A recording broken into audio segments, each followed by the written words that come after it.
हवलदार RP Singh Mathura से। राधे राधे महाराज जी।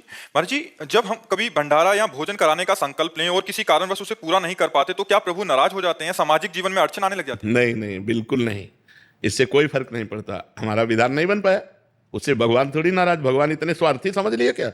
इतने स्वार्थी भगवान नहीं। भगवान तो परम अहेतु की कृपाल, उनको तो जानना बड़ा मुश्किल है।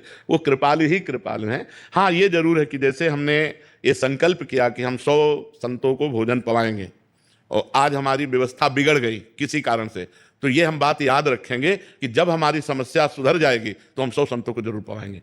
जो संकल्प करे उसे आज नहीं, मान लो आज अव्यवस्था हो गई, तो जब कल व्यवस्था होगी तो हम पहला काम करेंगे 100 संतों को भोजन पाएंगे।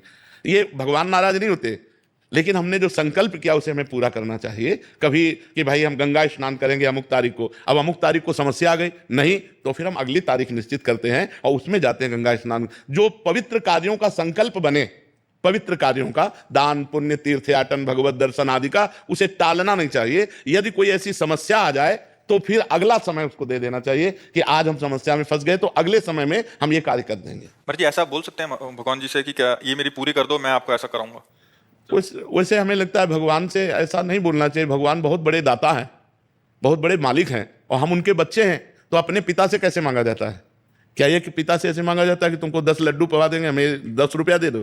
पिता से तो ऐसे मांगा जाता है कि 100 रुपये की जरूरत है, दो। नहीं मांगा जाता, वो नहीं देंगे, नहीं देना पड़ेगा। हम किससे जाएं, कहाँ जाएं? आप हमारे पिता हो। ऐसे ही भगवान से मांगना चाहिए कि प्रभु ये समस्या है, इसका समाधान कीजिए, अब उचित हो, जैसा मंगल भवन है आप कीजिए। अब ये जो हम लोग अज्ञानवश कहते हैं कि तुम्हें 500 रुपया के भोग, लड्डू के भोग लगा देंगे तो काम करो, तो हमें लगता है ये सही नहीं है। 500 रुपया का भोग लगा दो, बड़ी बात है, लेकिन ये बात कहना कि देखो, अब आपसे कहें जैसे कि आप अमुक काम कर दो, आपको 100 रुपया देंगे, ऐसे ही काम तो हुआ ना भगवान के लिए कि आप अमुक काम कर दो, 500 को लड्डू पवा देंगे, मतलब भगवान को नौकर समझा क्या? आप ये किसके लिए कहा जाता है? तो एक नौकरी हुई ना, तो भगवान के लिए क्या ये उचित है ऐसा कहना? अनंत ब्रह्मांडों का भरण पोषण कर रहे हैं, अरे उनसे सीधे मांगो कि हमारी ये समस्या, इसका समाधान करो, आपके सिवा कोई स्वामी नहीं है हमारा, आप जगत के मालिक हो। और इसके बाद भोग लगाना, ये बिना कहे भोग लगाओ, ठाकुर जी हैं, अपने प्रभु हैं, लेकिन मांगो तो पिता की तरह मांगो उनसे, जैसे पुत्र पिता से मांगता है ना, अधिकार पूर्वक कि आपको ये काम पूरा करना है प्रभु, क्योंकि आप स्वामी हो, जगत के स्वामी हो, हम आपके बच्चे समस्या में फंसे हैं। 4 प्रकार के भक्त होते हैं, एक आर्त भक्त, एक अर्थार्थी भक्त, एक जिज्ञासु भक्त, एक ज्ञानी भक्त।